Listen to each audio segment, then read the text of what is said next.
As my man Bruce said, Bruce Cook is going to have a couple of set of speed checks right now.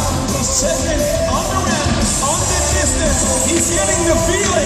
He's getting the vibe for the motorcycle, for the temperature in the building. And when Bruce is ready, he's going to give us the thumbs up.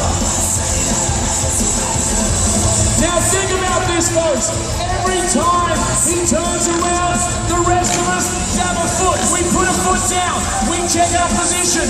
He cannot do that. He has to keep moving, has to keep rolling around, has to keep the momentum up. Once he makes the decision to go, that will be his final.